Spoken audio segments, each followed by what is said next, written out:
Sir Prakash గారు, తెలంగాణ నీళ్లు నిధులు నియామకాల కోసం కొట్లాడి తెచ్చుకున్నాం. తెలంగాణ రాష్ట్రం ఏర్పడ్డది ఇప్పుడు దాదాపుగా 12 సంవత్సరాలు మనం తెలంగాణ రాష్ట్రం ఏర్పాటు చేసుకుని.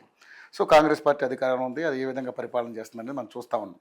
ప్రజాపాలన పేరుతో చేస్తున్నటువంటి పరిపాలనలో నిరుద్యోగులు ఒకవైపు, రైతులు ఒకవైపు, అదేవిధంగా సామాన్యులు ఒకవైపు, అదేవిధంగా పార్టీలన్నీ కూడా ఎక్స్ పార్టీలన్నీ కూడా ఒకవైపు ప్రతిరోజు కూడా అధికార పార్టీ మీద ఇరుకుని పెట్టి కార్యక్రమం చేస్తూ ఉన్నాయి. అటువంటి పరిస్థితులు కూడా ఉన్నాయి ఇప్పుడు. సో ఈ సందట్లో సడేమి అంటూ అనుకుంటా కవిత గారు ఒక దారి ఎంచుకున్నారు. అదేవిధంగానే మన మల్లన్న మాయదార లేకపోతే మంచిదార తెలియకుండా ఆయన కూడా పార్టీ పెట్టాడు. మరి సో ఏంటి, ఎలా ఉండబోతుంది తెలంగాణ రాష్ట్రం ముఖ చిత్రం? అంటే జనరల్గా పార్టీలు పెట్టేవాళ్ళు ఒక సెలబ్రిటీస్ లేదా రాష్ట్ర వ్యాప్తంగా అందరికి పరిచయమైన వాళ్ళే పెడతారు.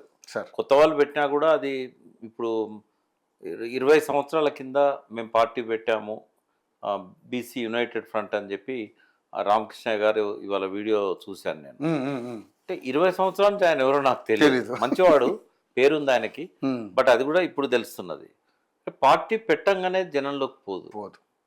ఆ పార్టీ జనంలోకి పోవడానికి కావాల్సిన కరిష్మా అంటాం కదా, ఎన్టీ రామారావుకు ఉన్నట్టు, చిరంజీవికి ఉన్నట్టు, దేవేందర్ గౌడ్కి ఉన్నట్టు, కేసీఆర్ గారికి ఉన్నట్టు.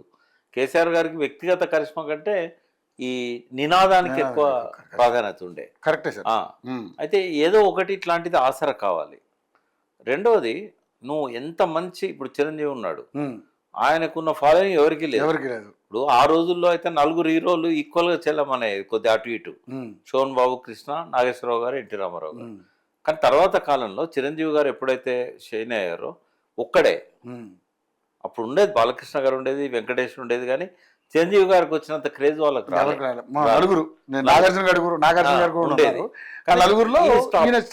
స్టాప్. అయితే అటువంటి వ్యక్తి పార్టీ పెట్టినా కూడా ముందు తెలంగాణకు పోయినా సామాజిక అనే దాంతో వచ్చి, అంటే దళిత వర్గాలకు, బీసీలకు నా ద్వారా న్యాయం జరుగుద్దని చెప్తూ సిరిసిల్ల పోయినాక జనం తిరగబడ్డారు, తెలంగాణ అంటావా అనవా అని. సో తప్పనిసరి పరిస్థితిలో తెలంగాణ అయినా కూడా మనం చూసాం, ఓన్లీ 2 సీట్లు వచ్చాయి తెలంగాణలో. రాష్ట్ర వ్యాప్తంగా 18 సీట్లు వచ్చాయి. దేవేందర్ గౌడ్ నంబర్ 2 టీడీపీలో. ఆయన పార్టీలో నేను వ్యవస్థాపక సభ్యుని.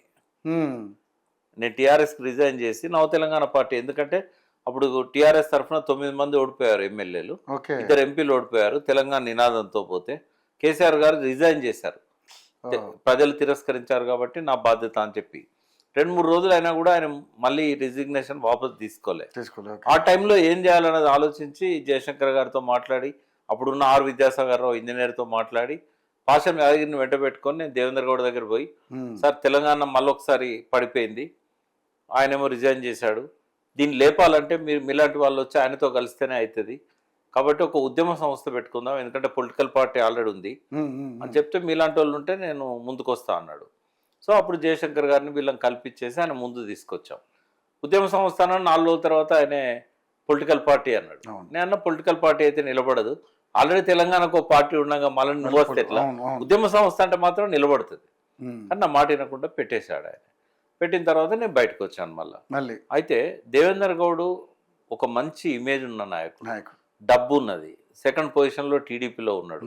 టీడీపీ తెలంగాణ వ్యతిరేకతను విమర్శించి బయటకు వచ్చి పార్టీ పెట్టాడు. నిలబడగలిగాడా? లేదు. కేసీఆర్ గారి కంటే ముందు ఇందిరారెడ్డికి ఏం తక్కువ ఉండే, అప్పుడు ఫామ్ లో ఉన్న నాయకుడు. ఎన్టీ రామారావు కుడిభుజంగా ఉండే, చంద్రబాబు వచ్చినా ఆయన దిక్కు పోలేదు. తర్వాత ఆ పార్టీలో హోమ్ మినిస్టర్ గా పనిచేశాడు, అంతకుముందు విద్యాశాఖ మంత్రిగా పనిచేశాడు. రంగారెడ్డి జిల్లాలో తిరుగులేని నాయకుడు. మరి ఆయన తెలంగాణ అని జై తెలంగాణ పార్టీ పెట్టి పాదయాత్రలు చేశాడు. స్పందన వచ్చిందా? రాలేదు. మరి ఆయనకు రాలేదు స్పందన. 2 years తర్వాత పెడితే కేసీఆర్కి ఎట్లా వచ్చింది? ఇందిరారెడ్డి అంత పాపులర్ అయితే కాదు కేసీఆర్ ఆ రోజుల్లో కదా. ఎందుకంటే కేసీఆర్ గారు మంత్రి అయిందేమో 96లో, అంతకుముందు ఒక 9 నెలలు కరువు మంత్రిగా 89లో ఉన్నాడు. కానీ ఇందిరారెడ్డికి మొదటి నుంచి కూడా ఉద్యమాల ద్వారా సోషలిస్ట్ బ్రాండ్ ఉన్నది.